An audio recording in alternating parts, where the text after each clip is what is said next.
Hey guys, how's it going and welcome back. We got the Crosman 1377 out with a plugged bleed hole in the valve. And the transfer port is actually the original one, except it's been bored out to 760 force. So originally I put a 2240 transfer port in this thing with the plugged bleed hole. Now the bleed hole is only plugged 3/4 of the way up, which as far as I could get the screw to go in.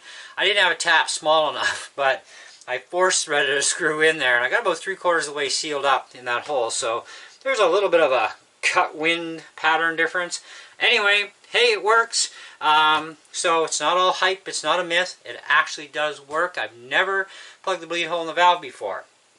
Now, with a stock 2240 transfer port, your gun will definitely blow over 500 feet per second with a 7.4 grain pellet. And you need to be at under 500 feet per second with a 7.4 grain pellet. So, hyper pellets don't count. They never count. We're allowed to use all the hyper pellets we want and go crazy with speed, right? Because we're losing energy anyway, so, you know.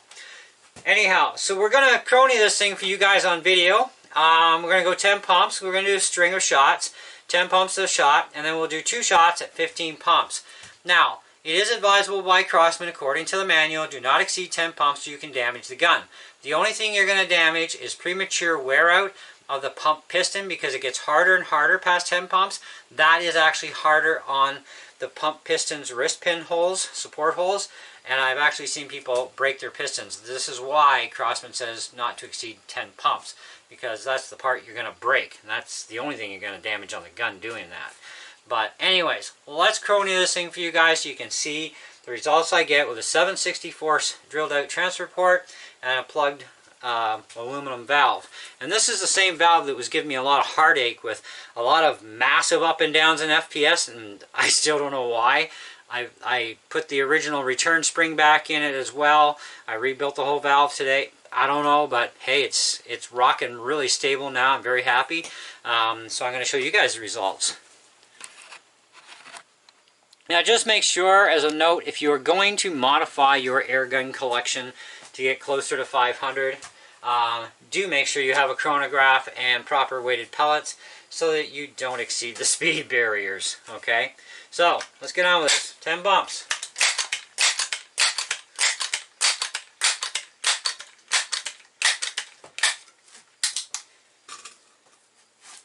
Now these are 7.4 grain Premier pointeds. 487.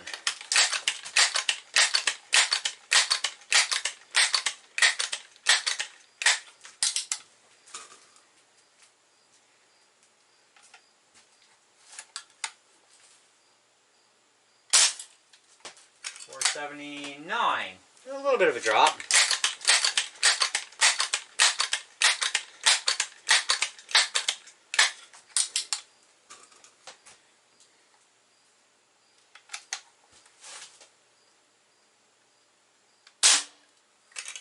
$482.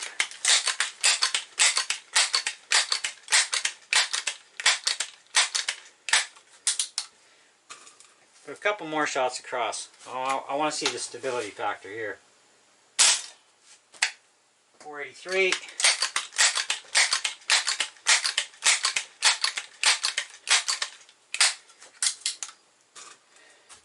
Two shots more.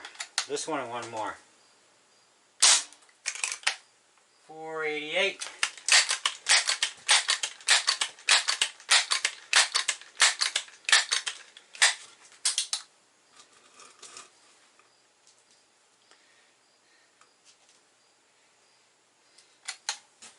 Last one. 485. So we're running mid 480s. Thumbs up, yes, yes, yes. Okay, 15 pumps, 2 shots.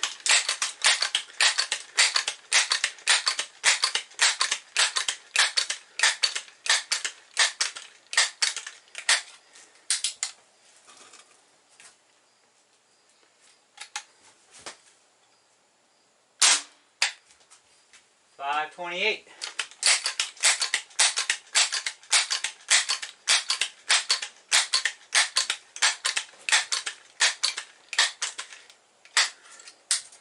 It's pretty stiff to get up to 15. 527. Back to 10. Does it actually dump it all though?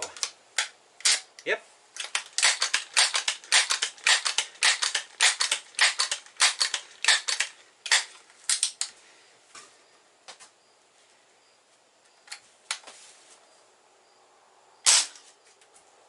$486.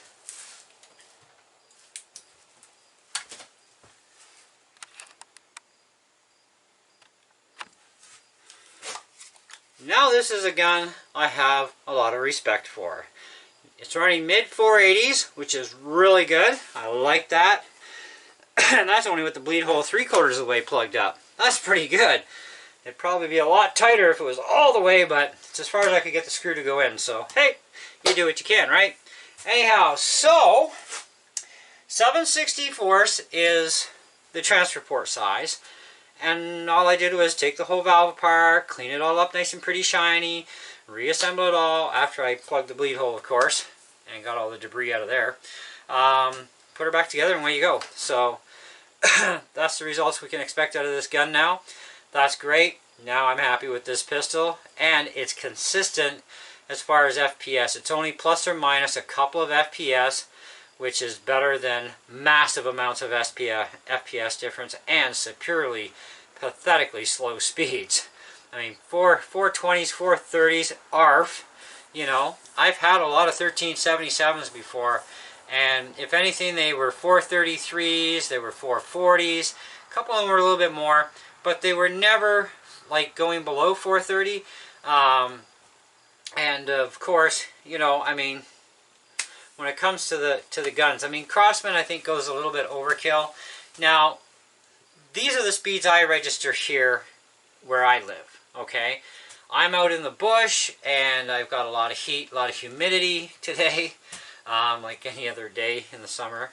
But pressure systems, sea levels where you live, that will affect the speed of your gun overall, regardless of its power plant. So keep that in mind too when you're modifying your air guns. They're going to run a little bit differently. So my advice is to start out with that little pisser hole transfer port that comes with the Canadian 1377. Plug the bleed hole, or even just put a full power valve in, and see what kind of speed you're getting over the Chrony with a 7.4 grain pellet. And if your speeds are up and around this area, because of where you live, then great. Leave it alone, because you don't want to push your luck too far on boring the transfer port. However, if you're still running too low with the Canadian stock transfer port, the first bore out would be a 3/32 hole is what you're going to want to go to. And then, again, take a bunch of shots over the chronograph, 7.4 grain pellet, 10 pumps each, see where you're sitting. And as long as you do not go past 500, your gun is completely legit for staying as a non-regulated, non-PAL air gun, and you're good to go, okay? If you do need to go to the next stage up, would be 7/64, which is where I am at.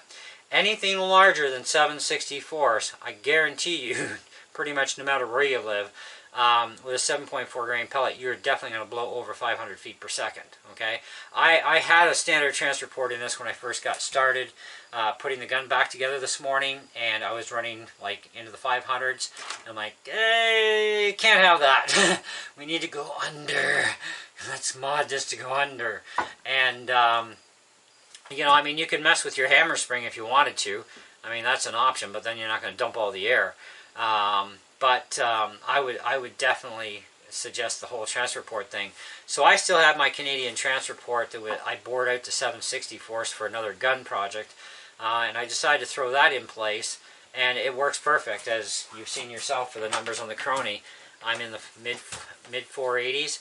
That is more than sufficient at 10 pumps. It works great. It's solid. Perfect. Anyway, so on with the rest of my day. I've got other stuff to do. I've got a 1322 to put back together. I'm still kind of deciding, should I plug the bleed hole on the brass valve that came out of my backpacker? Because that'll be the valve that goes back in the 1322 for now. So I'm kind of really debating, because it only has a 1/16 bleed hole, where the bleed hole was actually bigger on the aluminum valve. It was more like a... well, it would have been a 5/64 actually that was in that valve. So that really detunes it a lot in the 177. So it's kind of a, yeah, but this is 22 cal, we need more punch. Besides, with a full powered valve and full powered transfer port in the 1322, that's how they come stock, and the thing ran 460s.